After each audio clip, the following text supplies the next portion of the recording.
أعوذ بالله من الشيطان الرجيم. بسم الله الرحمن الرحيم. الطلاق طلاق رجعی مرتان دوکرتنے. الطلاق آغا طلاق چی پاغی کی خاون رجوع کولی شی مرتان دوکرت دے.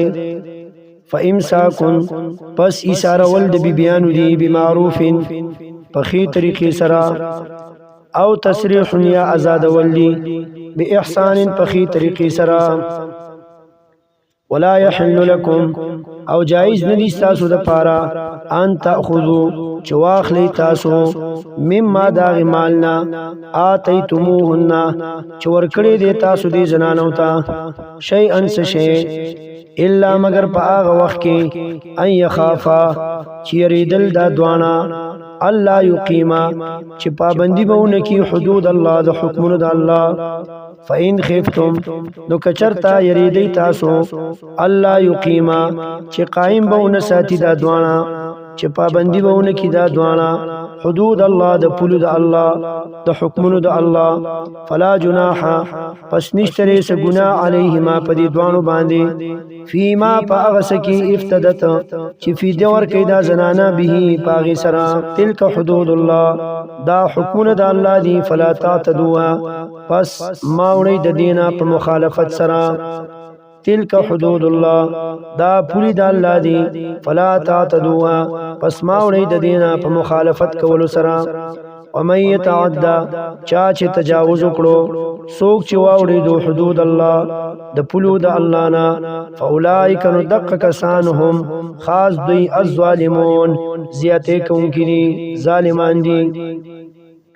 فإن طلقها کچرتا طلاق ورکو دی خاون دی خزلا دریم طلاق فلا تحل له نو نه جایز دا خزا له د دې سړي د پارا من بعدو پس د دې دریم طلاق نه حتی تر دې تن کې حاج نکاو کی دا زنانا زوجن غیره د خاون بل سرا.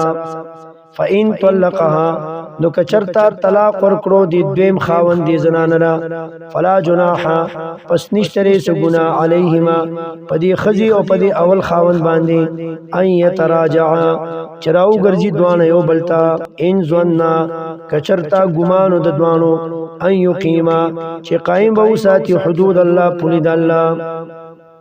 وتلك حدود الله او دا پولی د الله دی دا حکمونه د الله دی یبینها چې بیانې دی لرا لقوم د پاره د دې قوم یعلمون چې پویږي.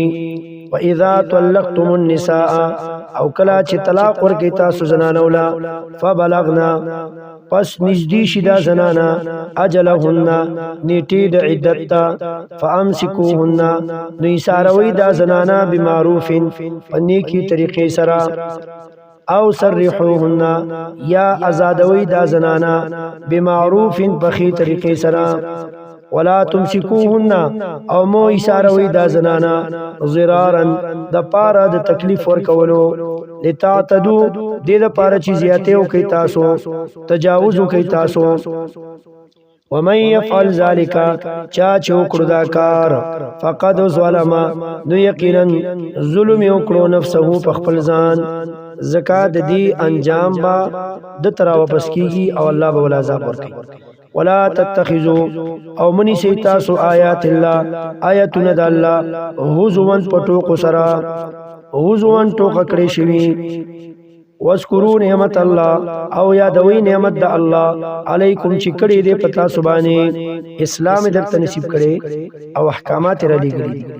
وما او اغسو انزل علیکم چې نازل کړي دی الله پاک پتا سبحانه من الكتاب د کتابنا والحکمت او د سنتنا نو یعظکم نصیحت کوي الله تاسو ته به په دق سرا. واتقوا الله او یریږي د الله نه وعلموا او پوه شي ان الله چې یقینا الله پاک بكل شیء په هر چیز باندې علیم پوه دی.